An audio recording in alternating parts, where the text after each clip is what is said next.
вечер од Вашингтон, ова е ТВ журналот на Гласот на Америка на македонски јазик Newsflash. Јас сум Лилица Китановска. Голема добивка на азиските берзи денеска, а и пошироко за финансиската криза во светот ке зборуваме на самиот почеток на емисијата.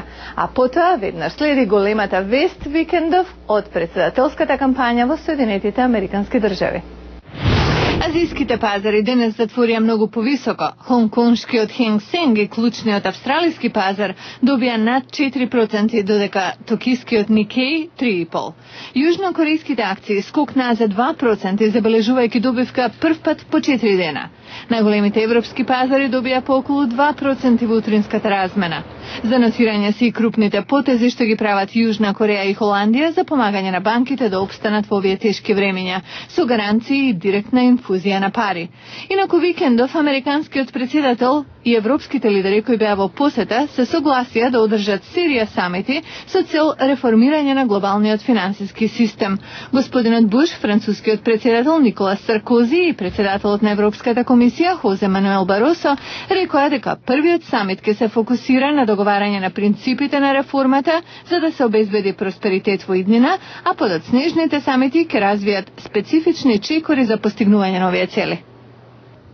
Во интервју за телевизијата NBC, поранешниот американски државен секретар Колин Пауел ја поддржа кандидатурата на Барак Обама за председател, велејќи дека на Америка и треба фигура што ќе донесе трансформација. Пауел кажал и смета дека Обама има способност да инспирира и го поддржува заради инклузивната природа на неговата кампања. Тој рече дека верува оти обајцата кандидати би биле добри председатели, но дека сенаторот Обама, со негови зборови, ги исполнил стандардите да биде исклучителен председател кој ќе води со стабилен приод. Пауел беше комендант на американскиот генерал штаб под поранешниот председател Џорџ Херберт Вокер Буш. Пауел рече дека е разочаран од негативната кампања на сенаторот Џон Маккејн, како и од неговиот избор за подпредседател, зашто според него гувернерот на Аљаска Сара Пејлин не е подготвена да биде председател. Реакцијата на Обама беше дека е почестен од неговата поддршка, тој води пред Маккејн и ова ќе го зацврсти неговото водство. Неговата кампања објави дека во септември собрала $150 милиони, што е далеку над финансиската база на Маккејн. Во Вашингтон се одржа форум на организациите на македонската дијаспора. Зашто се расправаше на тој форум од прилогот на Јане Бојаджиевски. Целта на форумот беше да се подобри координацијата и активностите меѓу организациите на македонската дијаспора во САД и Северна Америка. Што прават за Македонија и начинот за нејзина промоција во САД, каде може да се прави подобро. Васил Бабамов од Асоциацијата за македонско-американско партнерство од Колумбус, Охајо, истакна дека неговата организација е насочена кон средби со сенаторите и конгресмените, со цел да им се објаснат како што вели некоректните позиции во антимакедонските резолуции. Амбасадорот Зоран Јолевски ги поздрави иницијативите на иселениците и рече дека амбасадата на Република Македонија е подготвена да им излезе во пресред на нивните идеи. Со овој форум се очекува тие да се координираат меѓу себе. Се очекувам да биде традиционален, секоја година се собираме за да може да се договараме како ќе настапуваме во следниот период, а исто така и да се насочат нивните активности кон лобирање во Американскиот конгрес и Сенат, меѓутоа и кон привлекување на што повеќе странски инвестиции, кон презентирање на македонската култура во Америка. Дејан Костовски од организацијата Македонија 2025 ги лоцираше областите каде може да се помогне на татковината. Туризам, процесирање и производство на храна.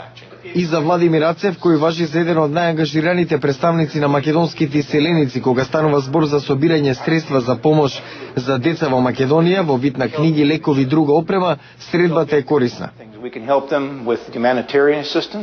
Може да помогнеме со хуманитарна помош да лобираме во Конгресот за влез на Македонија во НАТО, Европската унија за заштита на името, како и да пронајдеме странски инвеститори.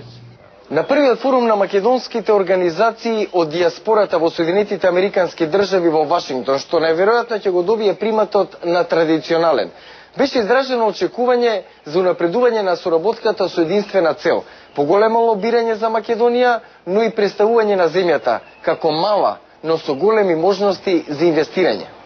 Јане Бојаджиевски, Глас на Америка на македонски, Вашингтон. А во следниот прилог ќе видиме како се живее во Њујорк во финансиска криза. Фирми пропаѓаат, многу њујорчани остануваат без работа, се намалува деночната база и страда услужната индустрија.